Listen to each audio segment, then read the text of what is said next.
Study IQ IAS, आपका selection हमारा mission. India से 2500 किलोमीटर दूर जो मिडल ईस्ट में क्राइसिस चल रहे हैं, जो वॉर सिचुएशन क्रिएट हुई है, इसकी वजह से जाहिर सी बात है इंडिया के ऊपर डायरेक्ट इंपैक्ट है। बिकॉज उस प्रकार की एक इंटरडिपेंडेंसी हमारे इस रीजन के साथ हमेशा से ही रही है,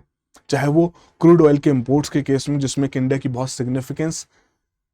डिपेंडेंस यहां पर देखने को मिलती है कि close to 80 to 85% of our crude oil consumption is imported, और उसी कंजम्पशन का क्लोज टू 45% हम इसी रीजन से यहां पर इंपोर्ट करते हैं। वहीं it is not just about the imports, दूसरी ओर एक्सपोर्ट्स के ऊपर भी यहां पर इंपैक्ट पड़ता है कि जहां बहुत सारे ऐसे जो फूड कमोडिटीज हैं उनका हम इन रीजन्स में एक्सपोर्ट करते हैं, जहां से एक पर्टिकुलर फॉरेक्स अर्निंग्स यहां पर जनरेट की जाती हैं। बट अबव ऑल जो इंडियन डायस्पोरा इन रीजन्स में बहुत सालों से रह रहा है, अपने परिवारजनों को वापस इंडिया में पैसा भेजता है, जिसे हम रेमिटेंसेस के नाम से जानते हैं, उन पर भी यहां पर इंपैक्ट है। बिकॉज यही रेमिटेंसेस हैं जो कि हमारे करंट अकाउंट डेफिसिट को रिड्यूस करने में भी हेल्प करते हैं। अब देखिए, इंपोर्ट के केस में तो हमें इंपोर्ट करना ही पड़ेगा, एंड सप्लाई चेन डिसरप्टेड है तो जाहिर सी बात है इंपोर्ट बिल तो यहां पर बढ़ेगा ही। एक्सपोर्ट हम उतना नहीं कर पा रहे, एंड रेमिटेंसेस भी यहां पर कम होती हुई देखने को मिल रही हैं, जिसकी वजह से करंट अकाउंट का डेफिसिट बढ़ना और एक प्रोबेबल पॉइंट यहां पर क्रिएट हो चुका है, जो कि इंडिया के लिए करंटली एक अच्छी बात नहीं है। बट अबव ऑल एग्रीकल्चर, जो हमारे इंडियन पॉपुलेशन का एक मेजर सेगमेंट का लाइवलीहुड का सोर्स है, उस एग्रीकल्चरल एक्टिविटी में जो पर्टिकुलर फर्टिलाइजर्स का यूज किया जाता है, उन पर भी एक सिग्निफिकेंट इंपोर्ट डिपेंडेंस यहां पर देखने को मिलती है कि 32% इंपोर्ट्स आपके डैप के गल्फ रीजन से की जाते हैं। पोटाश हम 42% सऊदी अरेबिया से यहाँ पर करते हैं, राइट। एंड सिंस नया खारिफ सीजन अभी कुछ ही महीनों में शुरू होने वाला है, तो उसके बेसिस पर एग्रीकल्चरल इनपुट्स के ऊपर जो इम्पैक्ट यहाँ पर बनेगा इस प्रोलॉन्ग्ड वॉर सिचुएशन की वजह से, वो डेफिनेटली हमारे देश के आम नागरिक तक यहाँ पर इम्पैक्ट क्रिएट करेगा।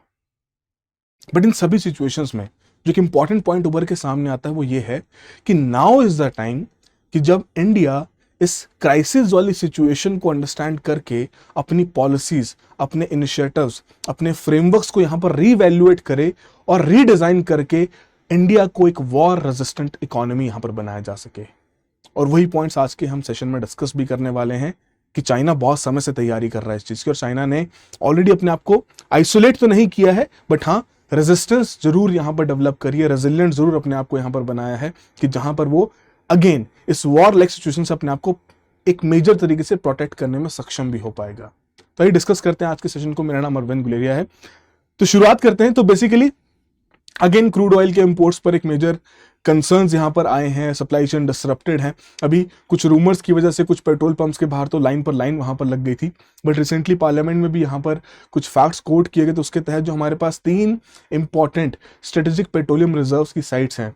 उन तीनों साइट्स को अगर इवेल्युएट किया जाए और देखा जाए तो वो सिर्फ और सिर्फ 64% के अराउंड यहाँ पर फुलफिल्ड है। मतलब 1/3 ऑफ दैट पर्टिकुलर रिजर्व वो यहाँ पर खाली है। That is why fuel security के कंसर्न्स यहाँ पर सामने आते हैं, और यही रिजर्व्स हार्डली 9 से 10 दिन तक का ही हमें उस प्रकार का एक इंपोर्ट कवर यहाँ पर प्रोवाइड कर पाते हैं कि जहां अगर हम इंपोर्ट ना कर पाए तो 9 से 10 दिन तक की जो हमारी रिक्वायरमेंट है डोमेस्टिक इकोनॉमी की, उसे हम यहाँ पर पूरा कर पाएंगे। बट वहीं अगर देखा जाए चाइना के केस में, तो चाइना ने one of the largest strategic petroleum reserves अपने वहां पर क्रिएट किए हैं, और वो कोई ओवरनाइट क्रिएट नहीं किए गए हैं। बहुत सालों से यहां पर चाइना ने मेहनत करी है ताकि उस प्रकार का रिजर्व यहां पर बनाया जा सके। और ऐसी सिचुएशंस में, क्योंकि वो भी एक मेजर इंपोर्ट डिपेंडेंसी यहां पर रखते हैं क्रूड ऑयल के केस में, बट ऐसी सिचुएशंस में वो उस पर्टिकुलर रिजर्व को फिर वहां पर यूज कर सके और उनकी इकोनॉमी के ऊपर जो डायरेक्ट इंपैक्ट है उसे मिनिमाइज कर सकें। बट बियॉन्ड दैट, अगर जब हम एनर्जी ट्रांजिशन की बात करते हैं या फिर non fossil fuel based sources की बात करते हैं, तो उस केस में भी अगर हम पिछले 10 सालों को ऑब्जर्व करें तो चाइना ने एक फिनोमिनल काम यहां पर किया है।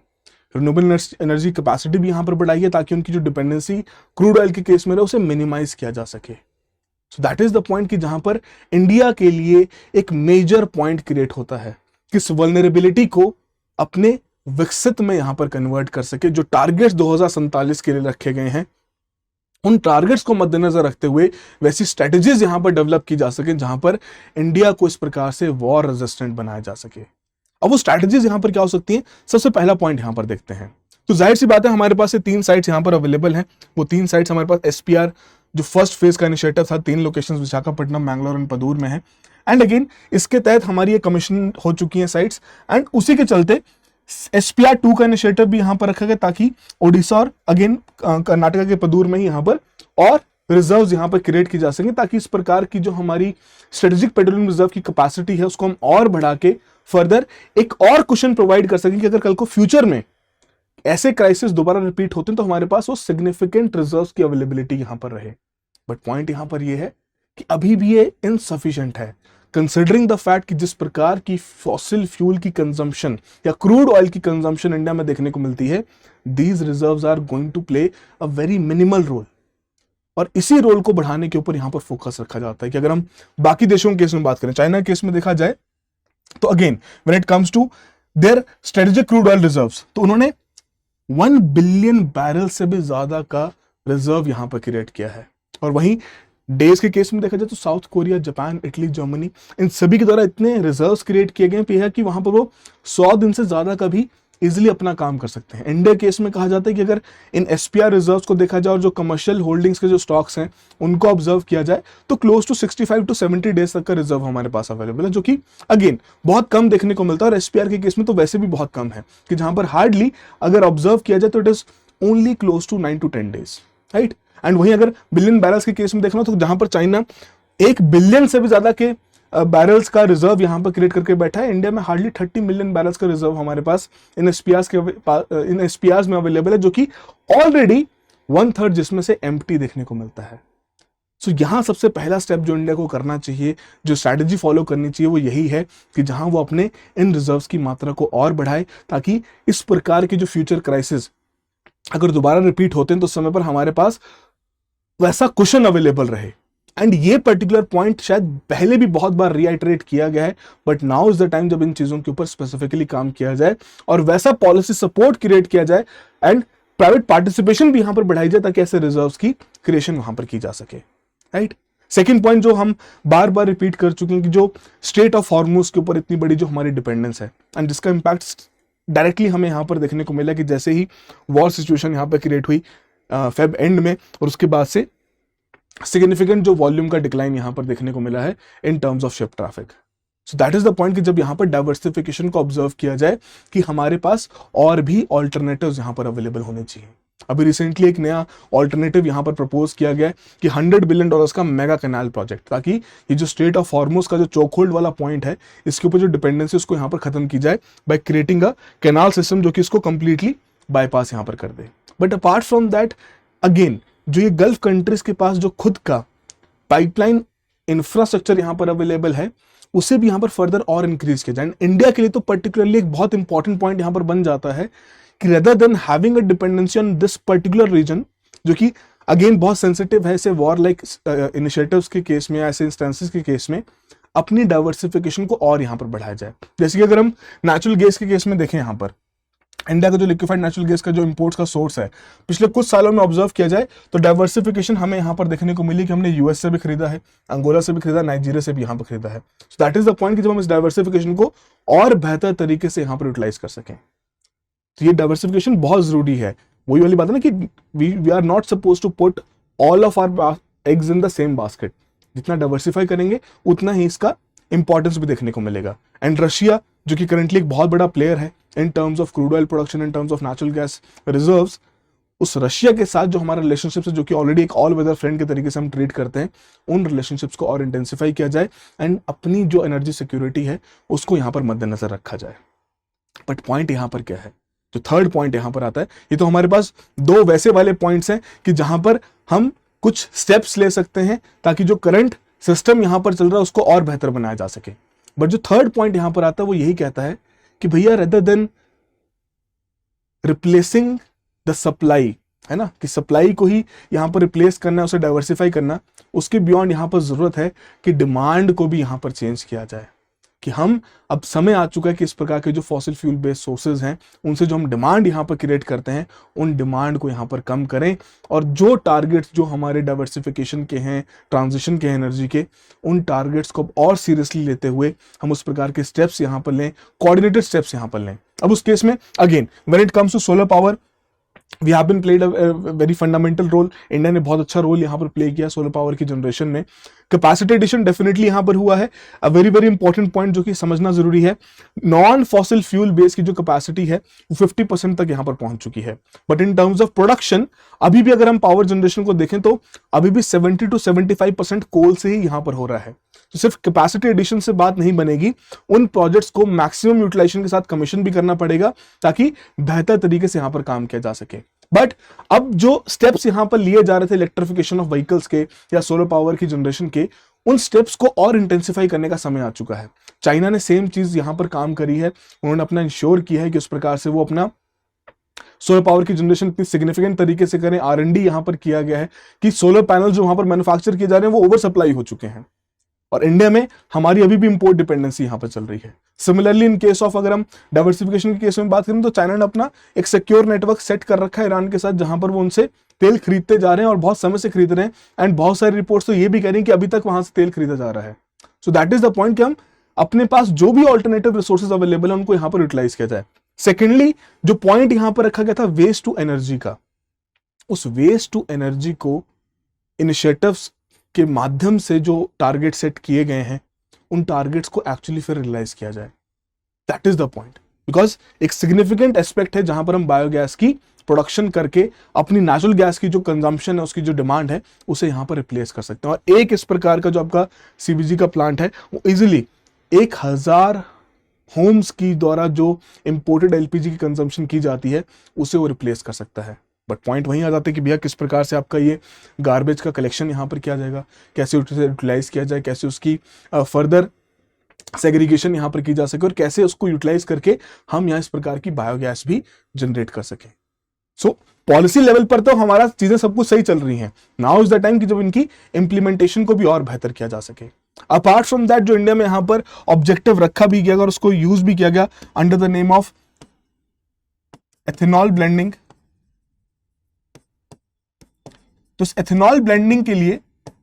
जो एथेनॉल की प्रोडक्शन यहां पर की जाती है उसमें हम डिपेंडेंट हैं फूड आर्टिकल्स के ऊपर, जिसे हम first generation of ethanol production यहां पर कहते हैं। बट अब समय आ चुका है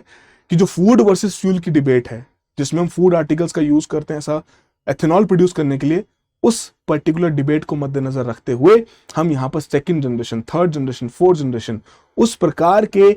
रॉ मटेरियल्स को यूज करके भी यहां पर एथेनॉल की प्रोडक्शन करें। बट अगेन इस पर्टिकुलर पॉइंट को करने के लिए या इस प्रकार का ऑब्जेक्टिव पूरा करने के लिए इंश्योर करना पड़ेगा कि हमारे पास वैसी टेक्नोलॉजिकल बेस भी अवेलेबल रहे, वैसे हमारे पास प्रोसेसिंग प्लांट्स भी अवेलेबल रहे, जहां पर फर्स्ट जनरेशन ऑफ प्रोडक्शन के अलावा बाकी जो जनरेशन हैं सेकंड, थर्ड एंड फोर्थ, उनके ऊपर यहां पर काम किया जा सके। बिकॉज अगर हम यहां पर एथेनॉल की प्रोडक्शन को बढ़ा दें और वहीं पर आपकी फूड कमोडिटीज का यूज किया, जैसे शुगर केन, मेज, इन सभी चीजों का यूज किया जाता है, सो वो कहीं ना कहीं दूसरे एस्पेक्ट पर, फूड सिक्योरिटी के एस्पेक्ट पर एक कंसर्न रेज कर सकते हैं। So now is the time जब हम इन चीजों को भी यहां पर चेंज करें और इसमें मॉडर्नाइजेशन यहां पर लेके आ सकें। एंड सिर्फ और सिर्फ हमारे क्रूड ऑयल के इंपोर्ट्स को तो यहां पर हेल्प करेगा ही करेगा, बट जो आपके एविएशन फ्यूल के भी केस में जो कंसर्न्स रेज किए जाते हैं कि बहुत ज्यादा हेवीली इंपोर्ट डिपेंडेंट है, उन पर्टिकुलर पॉइंट्स को भी यहां पर रखते हुए सस्टेनेबल एविएशन फ्यूल की भी यहां पर स्केलिंग की जा सके। So that is the point जो कि एक इंपॉर्टेंट रोल यहां पर प्ले कर सकता है। यहां पर हमें ब्राजील से भी एग्जांपल लेना चाहिए, उनकी केस स्टडी को यहां पर एप्लीकेट करने की कोशिश करनी चाहिए कि उन्होंने किस प्रकार से एथेनॉल की प्रोडक्शन को अपना यहां पर बढ़ाया है। एंड अपार्ट फ्रॉम दैट जो ग्रीन हाइड्रोजन का रिसेंटली हमने इनिशिएटिव यहां पर लिया है, उस ग्रीन हाइड्रोजन को अब जरूरत आ चुकी कि और इंटेंसिफाई किया जाए ताकि जितनी भी यहां पर रिक्वायरमेंट है इस प्रकार के फॉसिल फ्यूल्स की इन डिफरेंट इंडस्ट्रियल प्रोडक्शंस, उस रिक्वायरमेंट को हम ग्रीन हाइड्रोजन से यहां पर रिप्लेस कर सकें, जो कि आपकी स्टील, शिपिंग, अमोनिया, इन सभी इंडस्ट्रीज को यहां पर पावर प्रोवाइड कर सकता है। एंड जो इंपोर्टेड ऑयल की जो यहां पर रिक्वायरमेंट है उसे हम यहां पर रिड्यूस कर सकते हैं। सो पॉइंट यहां पर यही है कि इन सभी चीजों के ऊपर काम किया जा रहा है, बट अब समय आ चुका है कि अब सिर्फ और सिर्फ पॉलिसीज के ऊपर बात ना की जाए, बट इंप्लीमेंटेशन के ऊपर भी यहां पर फोकस रखा जाए और ये नॉन फॉसिल फ्यूल की जो इंस्टॉल्ड कैपेसिटी है इसे और मेजर तरीके से बढ़ाया जाए और इससे प्रोडक्शन भी उतनी ज्यादा निकाली जा सके। बट अबव ऑल जो न्यूक्लियर एनर्जी के ऊपर फोकस रखा गया था, जिसके लिए विकसित भारत का गोल भी यहां पर सेट किया गया है कि हम न्यूक्लियर एनर्जी में 100 गीगावाट का यहां पर एक कैपेसिटी एडिशन करना चाहते हैं। नाउ इज द टाइम कि शांति एक्ट को यूज करते हुए प्राइवेट सेक्टर की पार्टिसिपेशन इसमें बढ़ाई जाए, ताकि जो ऑब्जेक्टिव है हमारा इस प्रकार के एनर्जी ट्रांजिशन का, उस ऑब्जेक्टिव को पूरा कर सकें। बिकॉज जब हम सोलर या विंड के केस में बात करते हैं तो इंटरमिटेंसी का कंसर्न बहुत प्रोमिनेंट रहता है, but by using this kind of nuclear energy हम एक कांस्टेंट सप्लाई ऑफ एनर्जी यहां पर क्रिएट कर पाएंगे, जो कि क्लीन भी है। एंड सबसे बड़ा पॉइंट इसमें यही है कि जो हमारे थोरियम का यूज किया जा रहा है, जो कि इंडिया में सबसे ज्यादा यहां पर पाया जाता है, कि अब समय आ चुका है कि ऐसे जो रिजर्व्स बहुत समय से इंडिया में है उनको फाइनली प्रोसेस करके अच्छे तरीके से यूज किया जाए, एंड उस प्रकार की इकोनॉमिक ग्रोथ की जो हम एस्टिमेशंस यहां पर रखते हैं अपने रिसोर्सेज को यूज करके, उस इकोनॉमिक ग्रोथ को भी यहां पर अचीव किया जा सके। बट सबसे क्रूशियल यहां पर यही है कि एनर्जी इंडिपेंडेंस यहां पर क्रिएट होगा, और जिसकी वजह से हम इंडिया को ऐसा वॉर रेसिस्टेंट भी यहां पर बना पाएंगे। ऑलराइट, उसके अलावा और पॉइंट्स यहां पर क्या है, बट सिंपल सा एक सवाल उससे पहले हम डिस्कस करते हैं कि under the Shanti act of 2025 जो लाइसेंसेस यहां पर दिए जा रहे हैं न्यूक्लियर एक्टिविटीज के लिए, किसको दिए जा सकते हैं। तो आपको 4 ऑप्शंस यहां पर दी गई हैं, थोड़ा सोचिए इसके बारे में और करेक्ट ऑप्शन यहां पर मार्क कीजिए। बहुत सिंपल सा सवाल है, इजीली आप इसे यहां पर सॉल्व भी कर सकते हैं। एंड अगर आप सिविल सर्विसेज के लिए तैयारी कर रहे हैं, इकोनॉमी सब्जेक्ट में अगर आपको कुछ चैलेंजेस यहां पर फेस हो रहे हैं, तो अगेन आप मुझे कॉन्टैक्ट कर सकते हैं, I will be more than happy to assist you. या फिर आप इस कम्युनिटी का भी यहां पर हिस्सा बन सकते हैं, जहां पर हम रेगुलर सेशंस यहां पर कंडक्ट करते रहते हैं, ताकि आपकी ओवरऑल प्रिपरेशन को और बेहतर बनाया जा सके। करंट अपडेट्स, मॉक क्वेश्चंस, ये सभी चीजें हम यहाँ पर प्रोवाइड करते हैं। एंड करंटली 2027 की प्रिपरेशन को मद्देनजर रखते हुए हमारा नया बैच यहाँ पर शुरू हो चुका है, आप डेफिनेटली जाके उसमें एनरोल हो सकते हैं। तो जो P2I का इनिशिएटिव है, डिजाइन ही इस तरीके से किया गया जहां पर प्रीलिम्स से लेकर इंटरव्यू तक की जो पूरी प्रिपरेशनल रिक्वायरमेंट्स हैं उन्हें हम यहाँ पर कवर कर सकें। सब्जेक्ट बाय सब्जेक्ट कवरेज यहाँ पर रहे, लाइव क्लासेस के थ्रू कंटेंट कवरेज यहाँ पर रहे, नोट्स आपको प्रोवाइड किए जा सके, मॉक सेशंस आपके कंडक्ट की जा सके, main answer writing with evaluation की जा सके, मेंटरशिप सपोर्ट दिया सके। तो बेसिकली जो भी रिक्वायरमेंट्स है किसी भी एस्पिरेंट की, सभी चीजों को यहाँ पर कवर किया जा रहा है। एंड करंटली सफलता महोत्सव के चलते जो हमारा बहुत अच्छा रिजल्ट रहा है 2025 में, उसके चलते सभी कोर्सेज पर आपको 60% का डिस्काउंट दिया जा रहा है। ARG लाइव आप कूपन कोड यहाँ पर यूज कर सकते हैं for the maximum discounts. And again ये पर्टिकुलर डिस्काउंट सिर्फ और सिर्फ 27 मार्च तक ही यहाँ पर अवेलेबल है। ऑलराइट, नाउ अनदर लेसन जो कि इंडिया को यहां पर सीखना चाहिए इस पूरी सिचुएशन से। अभी तक तो हमने एनर्जी वाले पॉइंट्स पर यहां पर बात करी, बट इस पूरी सिचुएशन में इंडिया के लिए एक और लेसन यहां पर सामने आता है, वो ये है कि देखिए जितना भी आपका स्टेट ऑफ हॉर्मुज से जो वेसल्स आ रहे हैं, जाहिर सी बात है जब उन वेसल्स की सिक्योरिटी नहीं रहेगी तो उन पर जो इंश्योरेंस की कॉस्ट है, फ्रेट की जो कॉस्ट है, वो ऑटोमेटिकली वहां पर बढ़ जाएगी, जिसके कारण हमारा इंपोर्ट बिल भी यहां पर बढ़ेगा। अब हालांकि स्ट्रेट ऑफ हॉर्मुज से जो शिप्स आ रही हैं, जो वेसल्स आ रहे हैं, इंडियन नेवी के वॉरशिप्स द्वारा उस प्रकार का एक सपोर्ट, एक प्रोटेक्शन वहां पर प्रोवाइड की जा रही है। But now is the time कि सपोर्ट और प्रोटेक्शन को यहां पर और इंटेंसिफाई किया जाए, लंबे समय तक किया जाए, एक स्ट्रेटेजिक इनिशिएटिव यहां पर रन किया जाए कि हाँ जी ये हमारे लिए चोक पॉइंट्स हैं, उसके बेसिस पर हम इन पर्टिकुलर रूट्स पर अपनी प्रेजेंस वहां पर इंश्योर करें, ताकि उस प्रकार की जो सेफ्टी और जो प्रोटेक्शन ऐसे वेसल्स को यहां पर चाहिए उसे यहां पर इंश्योर किया जा सके। तो इस प्रकार से जब ये सेफ्टी यहां पर रहेगी तो सेफ्टी बरकरार करते हुए हम इन पर्टिकुलर वेसल्स का जो इंश्योरेंस कॉस्ट, जो कि सबसे बड़ा एक प्रोमिनेंट पॉइंट यहां पर रहता है, क्यों आपके इतने सारे वेसल्स यहां पर स्टेट ऑफ हॉर्मुज पर स्टैंडर्ड थे, बिकॉज उन्हें किसी प्रकार की इंश्योरेंस कंपनी वैसा इंश्योरेंस प्रोवाइड करने से मना कर गई। बिकॉज वॉर लाइक सिचुएशन, उन्होंने बोला कि भैया हम तो नहीं प्रोवाइड कर सकते और आप मूव करोगे तो आपका अपना रिस्क है, तो उन्होंने वहां से मूव करना ही बंद कर दिया, जिसकी वजह से वो एक कह लीजिए कि चोक पॉइंट एक्चुअली में चोक पॉइंट यहां पर बन गया। पर for the longer run India को उस प्रकार से अपना कोई ना कोई स्ट्रेटेजिक इनिशिएटिव यहां पर बनाना चाहिए, ताकि ऐसे क्रूशियल पॉइंट्स पर इंडिया अपना उस प्रकार का सपोर्ट दे सके, अपनी वॉरशिप्स का सपोर्ट दे सके, जो कि लॉन्ग रन में हमारी ऐसी इंपोर्ट डिपेंडेंसी को मेंटेन करने में हेल्प कर सके। Apart from that, forest reserves के केस में अगेन मल्टीपल इश्यूज यहां पर हाईलाइट किए जा रहे हैं, बिकॉज इस पूरी सिचुएशन की वजह से जो हमने चेन रिएक्शन पहले भी यहां पर पढ़ा था कि जाहिर सी बात है जब जिस प्रकार के कंसर्न्स यहां पर क्रिएट हुए हैं with respect to the supply chain disruption, की जब सप्लाई यहां पर डिसरप्ट हुई है उसकी वजह से प्राइसेस यहां पर बढ़े हैं, जिसे हम इंपोर्टेड इन्फ्लेशन के नाम से जानते हैं। और इंपोर्टेड इन्फ्लेशन बढ़ने की वजह से जाहिर सी बात है डॉलर यहां पर स्ट्रेंथन होता जा रहा है, डॉलर की डिमांड यहां पर बढ़ रही है, जिसके कारण रुपी यहां पर डेप्रिशिएट हो रहा है। अब इस डेप्रिसिएशन को रोकने के लिए हमारे द्वारा यहां पर फॉरेक्स रिजर्व्स का यूज किया जा रहा है, राइट। तो फॉरेक्स यहां पर कम तो हो ही रहा है, इसे यूज आरबीआई कर ही रहा है, हालांकि आरबीआई कॉशियस हो रहा है कि कितना यूज करना है। बट सेकेंडली यही फॉरेक्स रिजर्व्स में जो आउटफ्लोज हैं, जो कैपिटल फ्लाइट होता हुआ देखने को मिल रहा है, उसकी वजह से ही फॉरेस्ट रिजर्व्स के ऊपर प्रेशर यहां पर बन रहा है, राइट। तो 1991 में अगर देखा जाए तो बीओपी क्राइसिस हमें इसलिए वजह से देखने को मिला तो हमारे पास फॉरेस्ट रिजर्व्स खत्म हो गए थे। नाउ इज द टाइम कि जब हम फॉरेस्ट रिजर्व्स का जो टारगेट है उसे $1 ट्रिलियन तक यहां पर सेट करें, ताकि इतने सिग्निफिकेंट फॉरेस्ट रिजर्व्स हमारे पास अवेलेबल रहें, ताकि ऐसी वॉर लाइक सिचुएशन में हमारे पास एक सरप्लस रहे 200 से 250-300 बिलियन डॉलर्स का, जिसे हम ऐसी सिचुएशंस में यूज कर सके अपनी करेंसी को भी प्रोटेक्ट करने के लिए। एंड मोर ओवर अगर आउटफ्लोज भी हो तब भी हमारे पास सिग्निफिकेंट अमाउंट ऑफ रिजर्व्स की प्रेजेंस यहां पर रहे। सो इस रिकमेंडेशन पहले भी यहां पर दी गई थी, अब दोबारा से रीआइटरेट की जा रही है। हालांकि आरबीआई का कहना है कि हमारे पास सफिशिएंट है, $700 बिलियन भी सफिशिएंट है, but now is the time जब हम इसको एक $1 ट्रिलियन के बफर तक यहां पर लेके जाने की कोशिश कर सकते हैं, और वो टारगेट्स यहां पर सेट करते हुए वैसे इनिशिएटिव्स, वैसी पॉलिसीज यहां पर डिजाइन कर सकते हैं। अब इसके लिए क्या किया जा सकता है? अगर सोचने वाली बात है कि अगर हमें फॉरेक्स को यहां पर बढ़ाना है, $1 ट्रिलियन तक लेकर जाना है, तो जाहिर सी बात है हमें बाहर से पैसा लाना पड़ेगा। अब उस पैसे को लाने के लिए यहां पर रिकमेंडेशन क्या दी जाती है कि जो हमारी डेट मार्केट है, चाहे वो कॉर्पोरेट बॉन्ड की मार्केट हो, सरकारी बॉन्ड की मार्केट हो, उसे यहां पर कॉम्पिटिटिव बनाने की जरूरत है।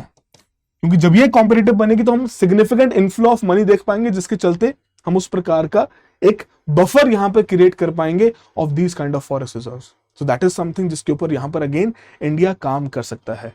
And a very very important thing, इस वॉर ने एक चीज हमें यहां पर सिखाई है, ये सिखाया है कि आपका एनर्जी इंफ्रास्ट्रक्चर सामने वाले राइवल के द्वारा उसे डिस्ट्रॉय किया जा सकता है आपकी इकोनॉमी को क्रिपल करने के लिए। So that is when India को भी अपने ऐसे जितने भी स्ट्रेटेजिक पॉइंट्स हैं, चाहे वो जामनगर की फैसिलिटी हो जो कि अगेन बॉर्डर के बहुत क्लोज है, या बाकी जितने भी हमारे ऐसे एनर्जी इंफ्रास्ट्रक्चर वाले प्रोजेक्ट्स हैं, उन सभी को उस प्रकार का शील्ड प्रोवाइड करना जरूरी हो चुका है कि भैया आपको वैसा एयर डिफेंस रिंग्स यहां पर क्रिएट करने पड़ेंगे। उन गल्फ नेशंस को तो काफी हद तक सिग्निफिकेंट सपोर्ट यूएस ने प्रोवाइड कर दिया, बट हमारे जिस प्रकार के हॉस्टाइल नेबर्स हैं, कल को वो भी ऐसा अटैक कर सकते हैं और उसका इंपैक्ट डायरेक्टली हमारी इकोनॉमी के ऊपर यहां पर पड़ सकता है। तो दैट इज वाई ड्रोन्स की मैन्युफैक्चरिंग को इंक्रीज करने की बहुत ज्यादा आवश्यकता है कि हमारे पास उस प्रकार का ऑफेंसिव और डिफेंसिव दोनों प्रकार के टूल्स यहां पर अवेलेबल रहें। एंड कभी भी अगर फ्यूचर में ऐसी वॉर लाइक सिचुएशन क्रिएट होती है तो हमारा जो इस प्रकार का डिफेंस कैपेबिलिटीज हैं, खासकर ऐसे एनर्जी इंफ्रास्ट्रक्चर प्रोजेक्ट्स की, उन डिफेंस कैपेबिलिटीज को यहां पर एनहांस किया जा सके। So that is a very very important learning जो कि इंडिया को यहां पर इस वॉर से यहां पर लेनी चाहिए। और एक तरीके से देखा जाए तो ये पूरा का पूरा मिडिल ईस्ट वॉर एक कॉम्बैट लैब यहां पर बन चुका है मिलिट्री प्लानर्स के लिए, कि किस तरीके से और सिचुएशंस और केस स्टडीज यहां पर डेवलप की जा सकती हैं और कैसे इन पर्टिकुलर स्टेप्स को एफिशिएंटली यहां पर यूज किया जा सकता है। But above all